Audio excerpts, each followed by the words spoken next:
Xin chào tất cả các khán giả thân quen của chương trình chứng khoán không ngán.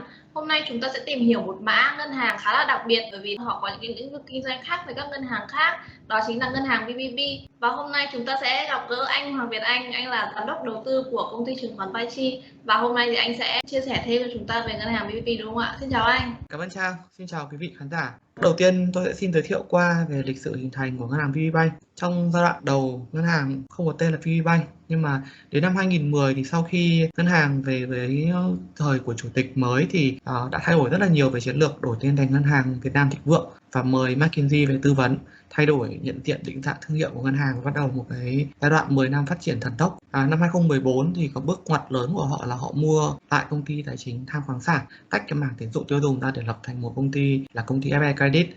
Thì công ty FE Credit đấy về sau phát triển trở thành cái công ty tài chính tiêu dùng lớn nhất của Việt Nam. Đây chính là con gà đẻ trứng vàng mà mang lại trên 50% tổng doanh thu của toàn VPBank. Đến năm 2017 thì VPBank là chính thức được niêm yết ở trên sàn HOSE. Đến năm 2019 thì họ cũng có một cuộc bốc mới là phát hành thành công 300 triệu đô trái phiếu quốc tế ở thị trường nước ngoài.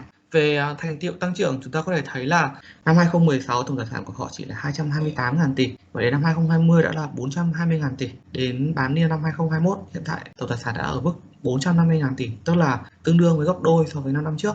Vốn chủ sở hữu của họ cũng tăng rất là mạnh, từ 17.000 tỷ lên đến 52.000 tỷ. Một phần rất là lớn là vào cái năm 2017 là khi họ bắt đầu được niêm yết ở trên sàn. Ngoài ra chúng ta có thể xem một số chỉ số tài chính quan trọng khác ở đây. Doanh thu hoạt động của họ tăng từ 16.000 lên đến 39.000, mức tăng rất ấn tượng. Lợi nhuận trước thuế cũng tăng trưởng từ 5.000 tỷ lên đến 13.000 tỷ. Chỉ số thuộc nhóm chỉ số hiệu quả thì cũng thuộc là cái nhóm top đầu của hệ thống. Chúng ta có thể thấy ROE của họ rất là ổn định, luôn luôn ở trên cái mức mà trên 20%, là cái mức khá là cao và khá là hấp dẫn. Cái năm 2020 vừa qua thì họ đã hoàn thành triển khai cái cột mốc quan trọng thứ 3 trong Bây giờ Thu và là một trong những ngân hàng đầu tiên đã hoàn thành Bây giờ Thu tại Việt Nam. Tỷ lệ an toàn vốn của họ vẫn đang được duy trì ở mức khá là tốt, 11,7% đây, tức là gần cao hơn khoảng 4% so với cái yêu cầu của ngân hàng nhà nước. Vâng ạ, những con số khá là ấn tượng trong vòng một thập kỷ qua, và tôi rất tò mò là không biết là những ai đã làm được những con số này, thưa anh. Không biết là họ có những cái chiến lược phát triển như thế nào để giúp VPBank đạt được những sự tăng trưởng thần kỳ như này ạ? Vâng, tôi nghĩ là nói về sự tăng trưởng thần kỳ của VPBank, một trong những công lao đầu tiên là chúng ta phải nói đến cái đội ngũ lãnh đạo của họ. Đầu tiên là về ông Ngô Chí Dũng.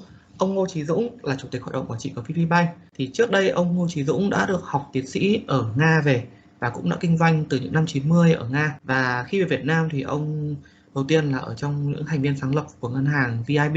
Thì vào năm 2010 khi ông Dũng trở về làm chủ tịch của VPBank thì ông đã tiến hành một cái cuộc cách mạng, thay đổi VPBank từ đầu đến cuối, thay đổi nhận diện thương hiệu, đổi tên thành Ngân hàng Thương mại Cổ phần Việt Nam Thịnh Vượng, thay đổi luôn cả logo và mời những chuyên gia tư vấn hàng đầu thế giới. Và ông cũng không giấu tham vọng để hướng tới là trở thành một trong những ngân hàng đứng đầu về cái mảng bán lẻ. Sau đó 2 năm ông Dũng lại thành công để việc mời ông Nguyễn Đức Vinh về làm tổng giám đốc của VPBank. Thì ông Vinh đã có rất là nhiều kinh nghiệm trong ngành ngân hàng, thì ông đã được chuyển sang Techcombank, đóng vai trò trong suốt hơn 10 năm làm tổng giám đốc của Techcombank. Sau khi ông Vinh sang VPBank thì ông đã đưa ra bước ngoặt tập trung chính vào cái mảng cho vay tiêu dùng với cái thương hiệu FE Credit. Thì trong năm vừa qua thì họ vẫn duy trì được cái vị trí đứng đầu ở trên thị trường tài chính tiêu dùng của Việt Nam.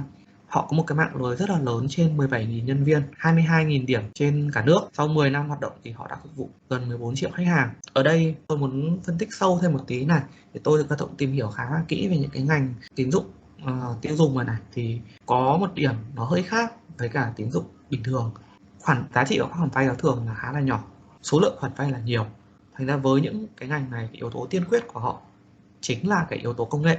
Tức là họ làm thế nào họ duyệt hồ sơ càng nhanh càng tốt, nhưng mà càng nhanh nó càng phải đi cùng với việc đi kèm là phải chọn được những khách hàng tốt nhất để quản lý được, chẳng hạn như là những cái hệ thống mà giúp họ tính được cái tổn thất tín dụng dự kiến của họ, hay là tính được cái xác suất vỡ nợ ở trên cái quy mô tập khách hàng lớn theo cái thông lệ của quốc tế, để đảm bảo là họ cho vay được nhiều, cho vay được nhanh, cho vay được rẻ, thế nhưng mà vẫn đảm bảo được cái mức rủi ro ở mức chấp nhận được.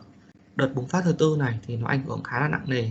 Đặc thù nhất là cái nhóm khách hàng tín dụng tiêu dùng ấy lại là cái nhóm mà dễ bị ảnh hưởng trực tiếp nhất từ đại dịch Covid, bởi vì trong đó có rất là nhiều người là thuộc nhóm lao động phổ thông. Thì ở đây chúng ta thấy là 2016 đến 2019 thì họ đang tăng trưởng khá là tốt, nhưng mà 2020 vừa rồi là họ đã bắt đầu bị ảnh hưởng này, và bán niên của năm nay là thấy mức lợi nhuận của họ khá là thấp, chỉ chiếm 12% trong tổng lợi nhuận của toàn ngân hàng, và những năm trước đấy có thể chiếm đến một nửa. Nhưng Yếu tố tích cực thì chúng ta cũng biết là đây là một cái thương vụ rất là đình đám vào cái cuối tháng 4 năm nay, là VPBank họ công bố là bán 49% vốn điều lệ tại FA Credit cho Sumitomo của Nhật Bản. Thì định giá lúc đó là lên đến 2,8 tỷ đô. Điều đó có nghĩa là VPBank họ có thể thu về khoảng 1,4 tỷ đô, tương đương với 30.000 tỷ đồng. Thì cái lượng vốn bổ sung đó lớn như vậy thì có thể giúp cho họ tăng cái quy mô hoạt động những mảng khác nữa. Vâng, như tôi có chia sẻ với các bạn ở phần đầu của chương trình, đó là ngân hàng VPBank là một trong những ngân hàng mà khá khác so với các ngân hàng khác, bởi vì họ có cái mảng cho vay tiêu dùng như anh Việt Anh vừa mới chia sẻ với các bạn, đó là FA Credit. Thì không biết là trên cái cơ cấu doanh thu cũng như là lợi nhuận của VPBank thì có gì đặc biệt không thưa anh? Vâng, chắc là chúng ta sẽ cùng đi đến cái phần tiếp theo, đánh giá cái kết quả hoạt động kinh doanh của VPBank trong bán niên đầu tiên của năm 2021 này. Đầu tiên là về tiền gửi khách hàng. Trong những giai đoạn trước thì họ tập trung đẩy mạnh tăng trưởng huy động, nhưng mà 2020 là cái mức tăng của họ là mức vừa phải. Về dư nợ, trong nửa đầu năm nay thì họ tăng mạnh về dư nợ cho vay. Trong đấy cho vay cá nhân tăng rất là nhiều, vì điển hình như là tăng đến gần 10.000 tỷ về cái việc cho vay mua nhà, tức là tăng 26%, trong khi huy động của họ thì không tăng trưởng mấy. Đầu quý 3 thì chúng ta có cái tin là ngân hàng nhà nước cũng đã nâng cái hạn mức tín dụng cho VPBank, nâng cái room lên từ 8,5% lên đến 12%. Hiện tại họ đã được 7% trong nửa đầu năm, đúng không ạ? Tức là họ có thể tăng được khoảng 5,1% nữa. Tiếp theo thì chúng ta sẽ xem đến những cái tăng trưởng khác. Tổng thu nhập tổng hoạt động của họ bao gồm là TOI của họ đây. Trong 5 năm tăng từ 16.000 đến 39.000, và nửa đầu năm nay thì cũng là đạt được 23.000 tỷ, tức là tăng 23% so với cùng kỳ. Còn trong giai đoạn 5 năm trước thì trung bình tăng trưởng của tổng thu nhập của họ cũng là khoảng tầm 23% một năm, khá là ấn tượng. Nếu mà chúng ta bóc tách từ cái TOI ra thì họ sẽ gồm hai cấu phần chính. Một là thu nhập đến từ lãi cho vay, và hai là đến từ phí dịch vụ. Với năm 2020 nhé, trong 39.000 này thì có 32.000 là đến từ lãi vay, và dịch vụ thì chỉ chiếm có 3,3 ngàn thôi. Còn trong nửa đầu năm nay, chúng ta có thể thấy là đến từ lãi là 18.000 và đến từ dịch vụ là 2.000. Thì cái lượng tăng của dịch vụ trong nửa đầu năm nay cũng đã tăng khá là đáng kể, tăng khoảng 50% so với cùng kỳ. Lợi nhuận trước thuế của họ thì vẫn đã tăng rất là đều đặn từ năm 2016 đến năm 2020, kể cả năm 2020 có bị ảnh hưởng một phần vì đại dịch thì cái tốc độ tăng trưởng của họ vẫn khá là đều. Nửa đầu năm nay thì tuy mới chỉ có một nửa đầu năm thôi thì họ cũng đã đạt được 9.000 tỷ, tăng 37% so với cùng kỳ, và mức này là cũng tương đương với cái mức của cả năm trong năm 2018. Thì cái mức tăng trưởng của lợi nhuận thì tôi thấy là nó khá là cùng đồng pha với tăng trưởng của tổng thu nhập. Thì chúng ta sẽ bóc tách thêm thời điểm năm ngoái, cấu phần từ thu nhập về lãi chiếm đến 83% tổng thu nhập của ngân hàng. Thì trong cái giai đoạn bán niên đầu năm nay thì nó chỉ chiếm 79% thôi, và có phần thu nhập khác thì tăng lên từ 8 lên đến 12%.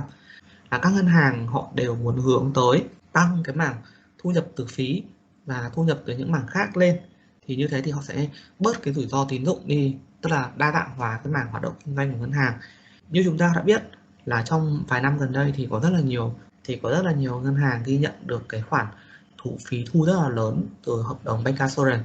Thì ở đây VPBank họ đã ký bancassurance từ rất lâu rồi, từ năm 2017, và cái mức phí lúc đấy của họ ký thấp hơn cái mức trung bình của ngành bây giờ rất là nhiều. Thế nên hiện tại là họ đang thực hiện đàm phán lại cái hợp đồng bancassurance này. Thế nếu mà họ thực hiện đàm phán thành công cái hợp đồng này xong ấy thì có thể là sẽ làm tăng ngay cái lượng phí trả trước ở đấy lên khoảng vài ngàn tỷ. Thì đấy sẽ là một trong những cái điểm mà tôi nghĩ là có thể là rất là tích cực. Tôi có tò mò một chút là không biết những cái thu nhập lãi từ hoạt động cho vay của FA Credit thì có thuộc cái thu nhập lãi thuần trong cái bảng cấu phần hoạt động này không thưa? Có, đây là hợp nhất bạn ạ. Thì nó sẽ bao gồm cả của FA Credit lẫn của ngân hàng mẹ luôn. Vâng, tiếp theo thì chúng ta sẽ đến với các chỉ số hiệu quả hoạt động của ngân hàng được không thưa anh? Ok, vậy thì chúng ta lại tiếp tục phân tích những cái chỉ số cơ bản của ngân hàng. Thì đầu tiên chúng ta sẽ nhìn đến CASA. Là CASA của VPBank thì cũng đang tăng trưởng dần. Như đến nửa đầu năm nay thì là mức khá là tích cực, là mức 18%. Tuy nhiên thì lát nữa chúng ta còn để xem so sánh với một số ngân hàng khác để chúng ta xem là cái mức này đã được coi là cao chưa. Thứ hai thì chúng ta sẽ đánh giá đến NIM. Có một cái rất là đặc thù của VPBank từ trước đến giờ là gần như chúng ta rất khó để so NIM của VPBank đối với các ngân hàng khác. Với các ngân hàng khác thì ở mức khoảng level 3%, 4%, thì NIM của VPBank luôn luôn ở cái tầm 8% này. Tại sao lại có một cái sự khác biệt rất là lớn về NIM như vậy thưa anh? Bởi vì như chúng ta cũng đã biết đấy, là trong cấu phần doanh thu của VPBank thì có một phần rất là lớn đến từ FA Credit, mà cái mảng tài chính tiêu dùng ấy thì cái biên lợi nhuận của họ rất là cao, bởi vì cái lãi suất họ cho vay ra có thể lên đến tận 30-40%, thậm chí là hơn. Thế nên là do trung bình cái lượng đấy vào là khiến kéo trung bình NIM của VPBank nó lên rất là cao so với các ngân hàng khác. Mà chúng ta sẽ thấy là lát nữa nó sẽ không chỉ là NIM mà nó còn ảnh hưởng đến một số hệ số khác nữa. Tuy nhiên NIM của họ lại không tăng trưởng mấy, bởi vì trong năm nay thì NIM của FE Credit cũng giảm tương đối, bởi vì họ tập trung nhiều hơn vào việc thu hồi nợ thay vì mở rộng những khoản vay mới, và họ có một số chương trình ưu đãi để cho nếu mà các bạn trả nợ sớm thì các bạn sẽ được giảm lãi vay. Điều đó cũng khiến là như là họ hy sinh một phần cái NIM của họ để đảm bảo là cái tỷ lệ thu hồi nợ của họ tốt hơn một chút.